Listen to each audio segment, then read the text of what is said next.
10월 셋째 주 구역 공과입니다. 두 마음의 신앙이라는 제목으로 열왕기상 말씀 계속해서 구역 공과 나누겠습니다. 오늘 본문은 우리가 아까 읽은 열왕기상 15장 9절 위에 보시면 유다왕 아사라고 되어 있는 것처럼 유다왕 아사 왕의 이야기가 나옵니다. 이 아사 왕은 북이스라엘과 남유다로 분열된 왕국의 남쪽 남유다의 왕이었습니다.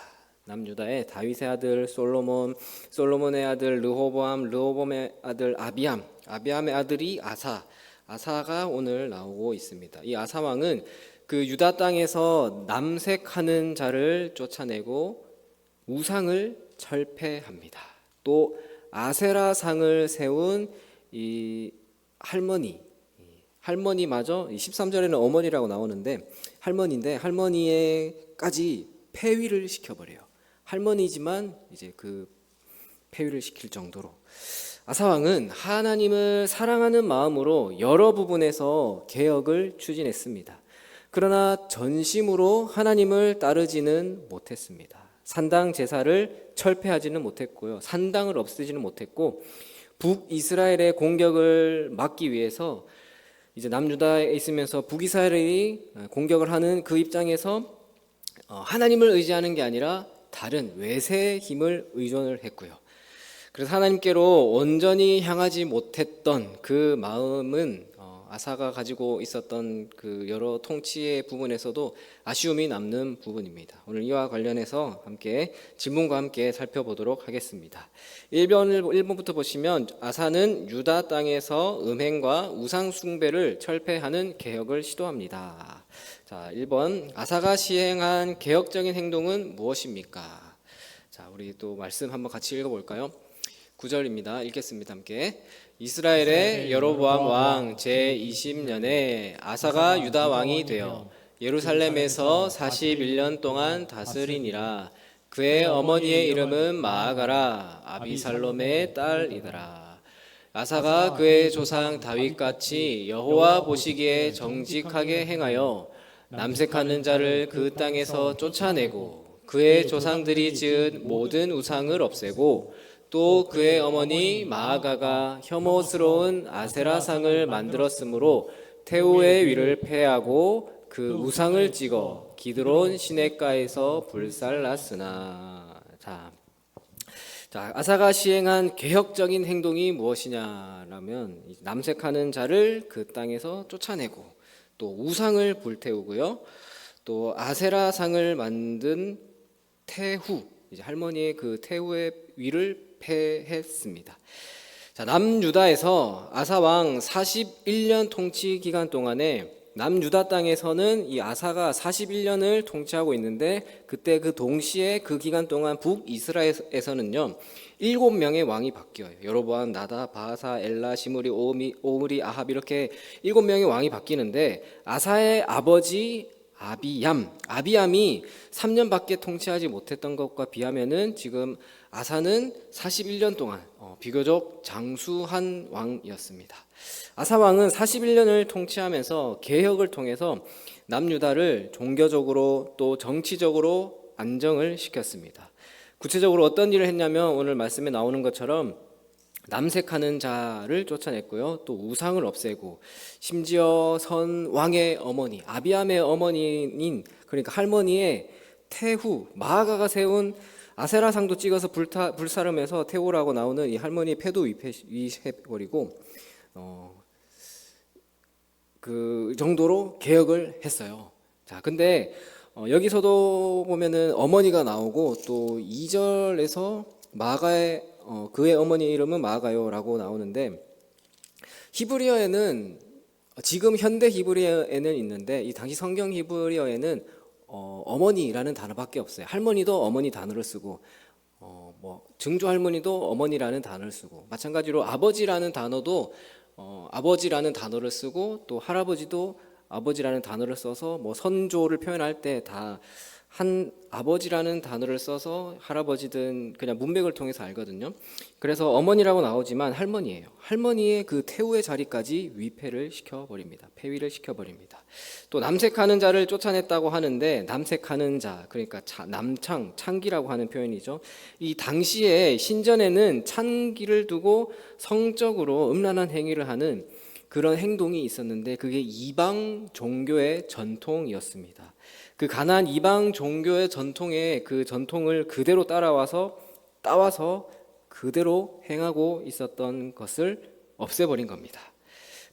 여기서 또 한 가지 재밌는 게 있는데요. 그게 뭐냐면 이 남색하는 자라는 표현이 나오는데 남색하는 자라는 말이 히브리어 표현이 뭐냐면 카데시라는 말이에요. 카데시라는 말인데 이 말이 어디서 나왔냐면요. 거룩하다라는 표현을 할 때 거룩하다라는 단어는 뭐냐면 코데시예요. 코데시. 그러니까 카도시라는 말은 한 번씩 들어보았을 거예요. 카도시라는 말은 거룩하다라는 여기서 방금 전에 얘기했던 코데시의 뭐 명사형, 형용사형 그 차이거든요. 그러니까 카데시, 카도시 비슷한 의미가 뭐냐면 히브리어에는 우리는 한글이 자음, 모음이 이루어져 있지만 히브리어는 자음만 있어요. 그러니까 예를 들어서 우리가 이렇게 지금 카도시라는 말을 표현하려면 키읔, 디귿, 시옷만 쓰는 거죠. 그러니까 키읔, 디귿, 시옷만 있는 걸 보고 이게 거룩하다는 말에 카도시인지 카데시인지라는 그 의미를 파악을 하는 건데, 자, 그러니까 성전에 원래는 뭐가 있어야 돼요? 거룩한 것, 카도시가 있어야 되는데 변질된 카데시가 있어요. 자, 그 변질된 거룩인 남색하는 자들을 쫓아내고 뭘 채워 넣었냐? 뭘 채워 넣었냐 하면 15절에 보면은 성별한 것을 채워 넣었다라고 하죠. 성별한 것. 그러니까 성전에서 더러운 것 빼고 원래 있어야 되는 것 다시 채워 넣은 거예요. 그렇게 이 정도로 아사는 하나님께 드리기 위해서 온전하고 본질적인 것, 경건한 그 최선의 모습을 다한 것 같습니다. 자, 이렇게까지 해서 열심히 최선을 다한 것 같죠. 자, 그러나 이번에 이어서 나옵니다. 그러나 이번에 보시면 아사가 끝내 하지 못한 일이 있습니다. 끝내 하지 못한 일은 무엇입니까? 자, 무슨 일을 끝내 하지 못했냐면은 오늘 말씀을 보시면 14절 15절에 보시면 다만 산당은 없애지 아니하니라. 산당은 없애지 못했어요. 산당을 없애지는 않았다는 거예요. 여러 부분에서 개혁을 했지만 산당을 없애는 일은 못했습니다. 남주다 대부분 왕들이 하나님 보시기에 정직하게 행동했지만 꼭 산당은 없애지 못했더라, 이런 표현이 많이 나오거든요. 그만큼 당시에 이 종교라는 표현도 없죠. 종교라는 개념도 없죠. 그냥 그 생활, 정치, 경제, 사회 그 모든 것의 중심이었습니다. 중심. 그래서 여러 가지가 얽히고 설킨 부분이고 그것 하나로 인해서 나라 전체가 흔들리기 때문에 이스라엘 사회에서 산당을 없애는 것, 그곳에서 이루어지는 제사를 없앤다는 것이 그만큼 어려운 일이라는 것을 알 수 있습니다. 그래서 산당을 못 없앰으로 해서 생기는 문제가 뭐냐면요, 그곳에서 하나님만 섬기면 되죠. 근데 중요한 게 하나님만 경배하는 게 아니라 이방 우상도 함께 섬긴다라는 게 문제입니다. 그래서 남색하는 자를 쫓아내고 우상도 없애고 아세라상도 찍어서 불살랐지만 그 뿌리까지 다 뽑아내지는 못한 것이죠. 이렇게 아사는 산당을 없애는 일까지는 하지 못했습니다. 자, 그러면 나눔 1번입니다. 나눔 1번을 보시면 아사는 유다 땅에서 사회 종교적 개혁을 시도했지만 산당 제사만큼은 철폐하지 않았습니다. 개인의 삶이나 공동체에 남아있는 잘못된 문화나 관습은 무엇입니까? 그것의 폐해는 무엇이고 어떻게 해야 철폐할 수 있을지 이야기해 봅시다. 자, 우리 삶에도 이런 게 참 많아요. 생활 습관뿐만 아니라 여러 가지 부분에 있어서 좀 바꾸고 변화하고 없애고 그만두고 싶긴 하지만 그 뿌리채 뽑지 못하는 그런 것들이 있습니다. 그것과 비슷한 맥락인지는 모르겠는데 제가 손바닥에 티눈이 하나 있었어요. 그거 가지고 손톱깎이로 계속 뜯어내고 어떻게 해봐도 당장은 깔끔해진 것 같아요. 깔끔해졌는데 그새 다시 딱딱해지고 더 부위가 넓어지더라고요. 자, 그래 그거 보면은 뿌리채 뽑아야 돼요. 병원을 가가지고 냉동을 치료해서 하든지 레이저로 찌지든지 그 뿌리까지 뽑아야 되는데 참 개인의 우리가 이런 사소한 것뿐만 아니라 여러 가지 삶에 있는 부분에 있어서도 그런 것들 다 각자 있는 것들을 이제 이 취지가 구역 공과니까 구역 모임하시면서 이런 것들 나는 참 이런 게 있는데 어려운 것 같아요. 기도해 주세요라는 그런 시간을 좀 가져봤으면 좋겠습니다. 자, 2번입니다. 아사는 이스라엘의 공격을 저지하기 위해 외세의 힘을 빌립니다. 이스라엘 왕 바하사가 유다를 공격하는 이유는 무엇입니까? 자, 이스라엘 왕 바하사가 북이스라엘 왕 바하사가 남유다에 있는 지금 아사를 공격하는 상황입니다. 왜 공격을 하냐 하면은 16절 17절 말씀이죠. 우리 함께 읽어보도록 하겠습니다. 아사와 이스라엘의 왕 바하사 사이에 일생 동안 전쟁이 있으니라. 이스라엘 왕 바하사가 유다를 치러 올라와서 라마를 건축하여 사람을 유다 왕 아사와 왕래하지 못하게 하려 한지라. 자, 왜 공격을 했냐면 라마를 건축하여 사람을 유다 왕 아사와 왕래하지 못하게 하려 한지라. 그러니까 라마를 건축해서 이스라엘 백성이 유다 왕 아사와 그리고 남유다에 있는 그 백성들이 아사 왕과의 왕래를 하지 못하게 유다 왕 아사와 왕래하지 못하게 공격을 한 것입니다. 지금 북이스라엘의 왕 바하사가 유다를 공격을 하는 거예요. 왜 공격을 하냐면 라마를 건축한다는 것은 그 길목을 차단하는 겁니다. 그 왕과 백성들 사이의 그 길목을 요새를 만들어 가지고 그 길목을 막아서 유다 백성들과 유다 왕 아사 사이에 막으려고 하는 거죠. 고립시키려고 하는 것이죠.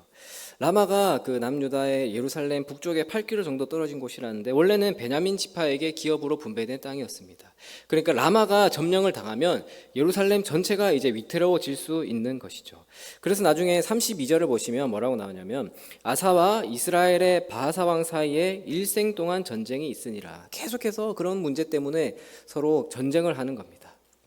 자, 그러면 2번 이어서 보시면 유다 왕 아사는 이스라엘 왕 바하사의 공격에 어떻게 대처합니까? 자, 북이스라엘의 바하사가 라마를 건축해서 서로 왕래하지 못하게 공격을 하죠. 공격을 했는데 그러면 아사 왕은 어떻게 대처를 하는지 18절 19절 말씀 이 말씀도 함께 읽어보겠습니다. 아사가 여호와의 성전 곡간과 왕궁 곡간에 남은 은금을 모두 가져다가 그 신하의 손에 넘겨 다메섹에 거주하고 있는 아람의 왕 헤시온의 손자 다브림몬의 아들 벤하닷에게 보내며 이르되 나와 당신 사이에 약조가 있고 내 아버지와 당신의 아버지의 사이에도 있었느니라. 내가 당신에게 은금 예물을 보냈으니 와서 이스라엘의 왕 바하사와 세운 약조를 깨뜨려서 그가 나를 떠나게 하라 하매. 자, 이렇게 아사가 어떻게 공격을 대처하냐면 성전 곡간에 그러니까 곡간에 왕궁 곡간에 남은 은금들을 아람 왕 벤하닷에게 갖다 주는 거예요. 그렇게 해서 도움을 받으려고 합니다. 이스라엘 왕 바하사와 세운 약조를 깨뜨려서 그가 나를 떠나게 하라. 그렇게 도움을 그 아람 왕에게 줘서 그 바하사와 세운 약조를 깨뜨려 가지고 아무튼 그 도움을 청하고 있는 모습이죠. 자, 14장에 보면요. 앞장의 14장에 보면 유다의 르호보암 왕 때 애굽 왕 시삭이 쳐들어와요. 애굽 왕 시삭이 예루살렘을 쳐들어오는데 그때 르호보암이 어떻게 했냐면 성전의 보물과 왕궁의 보물, 솔로몬의 금방패 같은 게 있었는데 그때 어떻게 됐냐면 다 빼앗겨 버려요. 애굽 왕 시삭이 쳐들어왔을 때 그때 약탈을 당해 버립니다. 자, 그런데 이번에는 르호보암 때는 애굽이 쳐들어와서 다 뺏겨 버렸는데 지금 아사 왕은 북이스라엘의 바하사 왕이 공격을 해 오는데 그것을 막기 위해서 어떻게 하냐면 아람 왕 이방이죠. 아람 왕 벤하닷에게 군사적인 지원을 요청하는 거예요. 군사적인 지원을 요청하는데 그 대가로 성전과 왕궁 곳곳에 남은 은금을 선물로 바치는 거예요. 조공을 하는 거죠. 자, 위때 르호보암 때는 약탈을 당했는데 그것으로 모자라서 이번에는 아예 조공을 하는 것을 이제 두 모습을 대비시켜서 보여주고 있는 것입니다. 유다 왕 아사는 동족 간의 전쟁에서 승리하기 위해서 남유다와 북이스라엘 사이에 전쟁이 있는데 이겨내려고 어떻게 하냐면 외세의 힘을 빌리는 겁니다. 아사는 전반적으로 개혁적인 왕이지만 결정적인 순간에 하나님을 의지하지 않고 외세의 힘을 더 의지했던 것입니다. 자, 그렇게 해서 외세 아람이 남유다와 이스라엘 간의 전쟁에 개입하게 되는데요. 자, 3번을 보시면 아람의 개입으로 이스라엘과 유다의 싸움은 어떻게 전개됩니까? 자, 그 개입으로 인해서 그 전쟁의 판세가 어떻게 되냐? 20절부터도 함께 읽어보겠습니다. 벤하닷이 아사 왕의 말을 듣고 그의 군대 지휘관들을 보내 이스라엘 성읍들을 치되 이온과 단과 아벨밭마가와 긴네렛 온 땅과 납달리 온 땅을 쳤더니 바하사가 듣고 라마를 건축하는 일을 중단하고 디르사에 거주하니라. 이에 아사 왕이 온 유다에 명령을 내려 한 사람도 모면하지 못하게 하여 바하사가 라마를 건축하던 돌과 제목을 가지고 하고 그것으로 베냐민의 게바와 미스바를 건축하였더라. 자, 아람 왕 벤하닷이 이스라엘을 공격을 하니까 남유다의 그 조공을 받고 이스라엘을 공격을 해주니까 그 바하사가 라마 건축하던 것을 중단하고 물러가죠. 자, 그래서 유다 왕 아사는 이스라엘이 라마를 건축하려고 하던 그 제목들, 북이스라엘이 제목을 가지고 그것들을 가지고 건축하려던 그걸 가지고 어떻게 하냐면 다른 성읍을 짓는 거예요. 여기 나오는 베냐민의 게바와 미스바를 건축하였더라라고 하죠. 유다로부터 조공을 받은 아람은 군대를 보내서 북이스라엘을 공격합니다. 이제 유다를 도와주죠. 자, 20절에 나오는 이온, 단, 아벨, 벳, 마가, 긴네렛, 납달리 이 지역은 갈릴리 그 북쪽 지역이에요. 북이스라엘은 남유다를 공격해서 라마의 요새를 건축하고 있었는데 그 라마를 건축해서 이제 그 차단을 하려고 했는데 북쪽에서 이제 그 외세 공격을 받으니까 이제 더 이상은 진척이 되지 않았습니다.